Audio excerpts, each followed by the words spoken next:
Good morning student. आज हम class 10th का चैप्टर नंबर 6 लाइफ प्रोसेस आगे कंटिन्यू कर रहे हैं।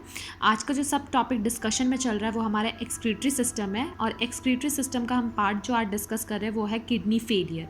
जो हमारा टॉपिक है वो क्या है? Kidney failure. मुझे पता है कि ये चैप्टर काफ़ी बड़ा है, तो हर टॉपिक्स को समझना बहुत ज़रूरी है, और हर टॉपिक को समझना बहुत ज़रूरी है, उसके कॉन्सेप्ट भी क्लियर होना ज़रूरी है, और ये एग्ज़ाम में पूछे भी जाते हैं बहुत सारे क्वेश्चन इस चैप्टर से। इसलिए मैं इस चैप्टर को धीरे धीरे करा रही हूँ जिससे आपको इस चैप्टर का कॉन्सेप्ट क्लियर हो जाए। ठीक है, तो अब आते हैं हम अपने टॉपिक पे जिसका नाम क्या है? Kidney failure. जब हम किडनी फेलियर की बात करते हैं तो किडनी फेलियर का मतलब होता है, किडनी फेलियर को एक और नाम से जाना जाता है जिसका नाम है रीनल फेलियर। दोनों चीज़ क्या है? सेम है। किडनी फेलियर, जो किडनी फेलियर है उस टाइम पे क्या होती है, जो हमारी किडनी होती है वो प्रॉपर तरीके से अपना फंक्शन करना क्या करती है?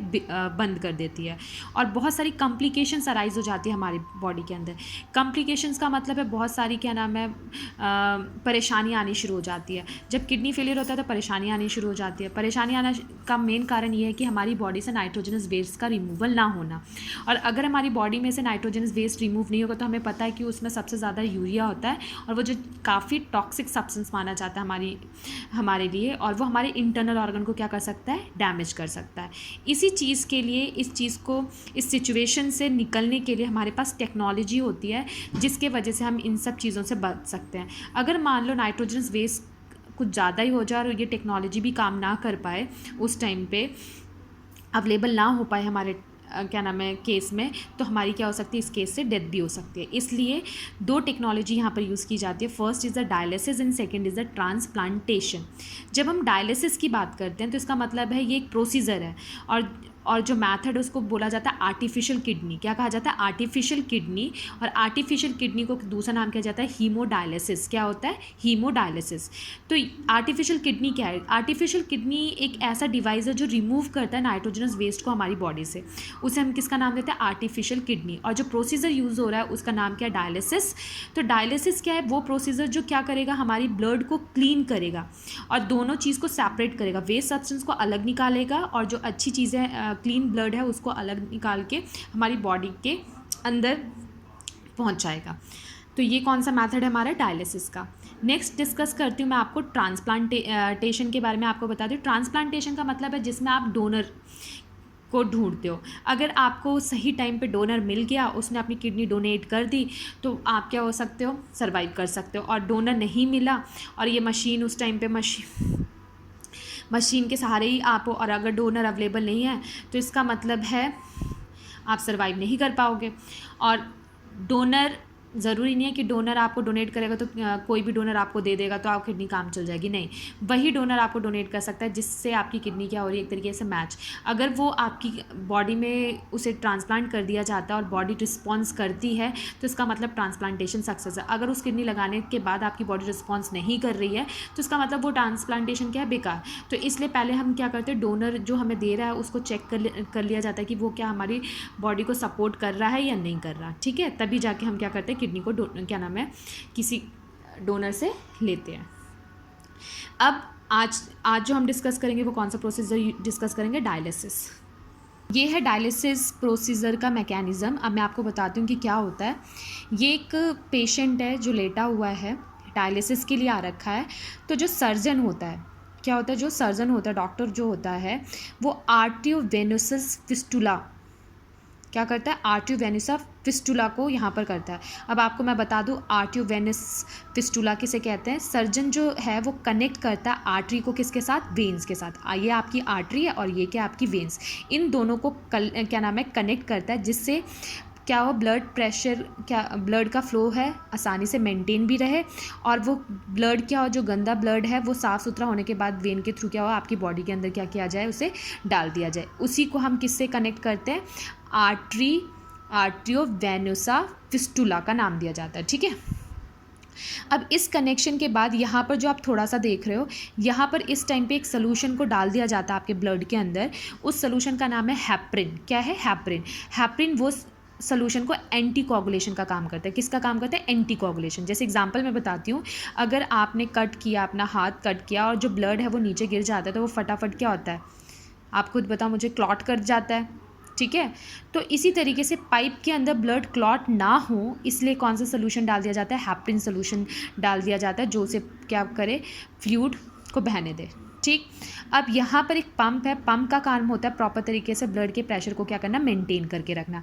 ये क्या करता है, ब्लड के प्रेशर को क्या करता है, मेंटेन करके रखता है। ठीक, यहाँ तक समझ में आ गया। अब आप आते हो यहाँ पर टैंकर। जब हम टैंकर की बात करते हैं तो ये टैंकर किससे फिल होता है, डायलिसिस सोल्यूशन से, फ्रेश डायलिसिस सोल्यूशन से ये टैंकर फिल होता है। और इसी के अंदर क्या होता है, ट्यूब लाइक स्ट्रक्चर। कैसा स्ट्रक्चर आपको नज़र आता है, ट्यूब लाइक स्ट्रक्चर।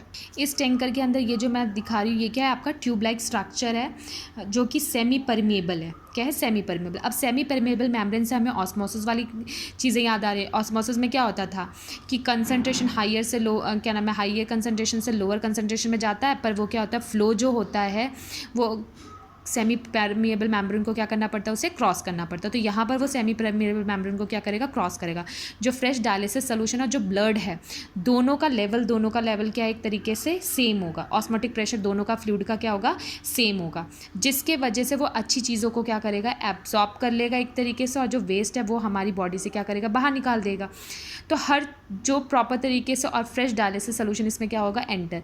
जब ब्लड पूरी तरीके से ट्यूब्यूल से सेमी परमेबल से कनेक्ट होके फ्रेश हो जाएगा तो यहाँ से ये आएगा और आने के बाद वेंस के द्वारा ये आपके शरीर में भेज दिया जाएगा। ठीक है, और बाकी जो यहाँ पर ये आपका क्या था, इनलेट वाला, जहाँ से फ्रेश डायलिसिस सोल्यूशन एंटर कर रहा था, और ये जो पाइप है ये क्या है, आउटलेट। जब यहाँ पर जो वेस्ट है आउटलेट यहाँ से निकल जाता है, और ये यहाँ पर आपकी बॉटल है जिसके अंदर क्या है, डायलिसिस सोल्यूशन जो यूज़ किया गया है। ये तो आपका फ्रेश वाला था, और ये क्या है, यूज्ड हो चुका है, जो पूरी तरीके से प्यूरीफाई होने के बाद बॉडी में चला गया। और जो रह गया वो यूज डायलिसिस सोल्यूशन, जो कि सबसे ज़्यादा क्या कंटेन करेगा, यूरिया और एक्सेस सॉल्ट, जिसकी वजह से ये आपकी बॉडी से क्या हो जाएगा, बाहर निकल जाएगा। तो ये प्रोसेस क्या था आपका, डायलिसिस। तो होप करती हूँ आपको समझ में आ गया होगा डायलिसिस प्रोसेस। अब डिस्कस करते हैं छोटा सा एक और टॉपिक है जो इसके साथ ही कंटिन्यू कर देती हूँ मैं, वो है आपका एक्सक्रीटरी सिस्टम, किसका, एक तरीके से प्लांट का। इसे नेक्स्ट टॉपिक है हमारा एक्सक्रीशन इन प्लांट। जब हम प्लांट के एक्सक्रीशन की बात करते हैं तो हमारी बॉडी थोड़ी कॉम्प्लिकेटेड है एज़ कम्पेयर टू प्लांट। ठीक है, तो इसका जो मेन वेस्ट होता है, आपको पता ही है कि प्लांट्स का जो मेन वेस्ट होता है वो क्या होता है, कार्बन डाइऑक्साइड, वाटर वेपर और ऑक्सीजन। ये इसके क्या होते हैं, 3 मेन वेस्ट। तो कार्बन डाइऑक्साइड और वाटर वेपर ये कहाँ से प्रोड्यूस होता है, उसका वेस्ट प्रोडक्ट रेस्पिरेशन प्रोसेस के द्वारा। ठीक है, और ऑक्सीजन जो उसका वेस्ट प्रोडक्ट होता है वो कहाँ से प्रोड्यूस होता है, फोटोसिंथेसिस के द्वारा। और दोनों कार्बन डाइऑक्साइड और ये जो आपका निकला हुआ है, दोनों के जो वेस्ट होते हैं वो किससे रिमूव किया जाता है, स्टोमेटा। तो आपको पता ही है कि स्टोमेटा क्या, टाइनी पोर जो लीव्स के अंदर प्रेजेंट होते हैं, उसका काम होता है एक्सचेंज करना गैस को और ट्रांसपिरेशन करना।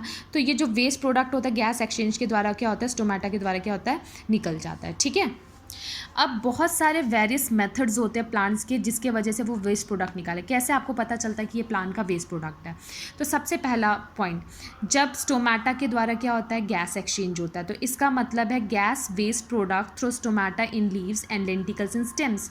अब आपको पता है कि रेस्पिरेशन, मैं अभी डिस्कस करूँगी रेस्पिरेशन भी किसके अंदर, प्लांट्स के अंदर। तो प्लांट्स के अंदर जो स्टेम्स होते हैं उनके पास लेंटिकल्स होते हैं। स्टेम्स क्या होता है, लेंटिकल्स के द्वारा क्या करता है, रेस्पिरेशन करता है। सेकेंड, अगर प्लांट्स से क्या होता है, फल जो होते हैं वो गिरने शुरू हो जाते हैं। तो जब वो फल गिर रहे हैं तो उसका मतलब क्या है, वो वेस्ट प्रोडक्ट है एक तरीके से। और जब प्लांट्स अपने पत्तों को गिराता है तो वो भी क्या माना जाता है, उसका वेस्ट प्रोडक्ट। नेक्स्ट आता है सिक्रीटिंग गम्स। कभी कभी आपने देखा होगा कि जो बड़ी बड़ी ट्रीज़ होती हैं उसके जो बार्क्स होते हैं उसके अंदर से गम्स और रेजन्स निकलते हैं। ठीक है, तो जो गम्स और रेजन के फॉर्म में जो निकलते हैं उसे ही हम किसका नाम देते हैं, वेस्ट प्रोडक्ट का। Next, peeling off bark. जब आप क्या करते हो, कोई भी प्लांट है उसे लिया और वो उस तोड़ते हो तो उसमें से आपका मिल्क सिक्रीट होता है, आप बोलते हो ना ये मिल्क सिक्रीट हो रहा है, तो वो मिल्क जो है वो उसका क्या होता है, वेस्ट प्रोडक्ट। ये किसका होता है, प्लांट का। तो कभी कभी क्वेश्चन में पूछ लिया जाता है कि प्लांट जो है उसके कौन कौन से मेथड्स होते हैं जिसके द्वारा वो वेस्ट प्रोडक्ट को बाहर निकालते हैं। तो आप वो बताओगे, एक स्टोमेटा के द्वारा, स्टेम्स में लेंटिकल्स के द्वारा। अगर फ्रूट्स गिर रहे हैं तो वो भी उसका वेस्ट प्रोडक्ट माना जाएगा। शेडिंग ऑफ लीव्स भी क्या मानी जाएगी, waste product. Peeling off bark भी क्या है, उसका वेस्ट प्रोडक्ट। और सिक्रेटिंग गम्स एंड रेजन्स भी क्या माना जाता है, उसका वेस्ट प्रोडक्ट। ठीक है, तो आज हमने 2 टॉपिक कंप्लीट किया। फर्स्ट, किडनी फेलियर, और दूसरा एक्सक्रीशन इन प्लांट्स। तो होप करती हूँ कि ये आपको समझ में आ गया होगा और नेक्स्ट वीडियो तक ये चैप्टर आपका क्या हो जाएगा, कंप्लीट हो जाएगा। तो thank you for watching this video.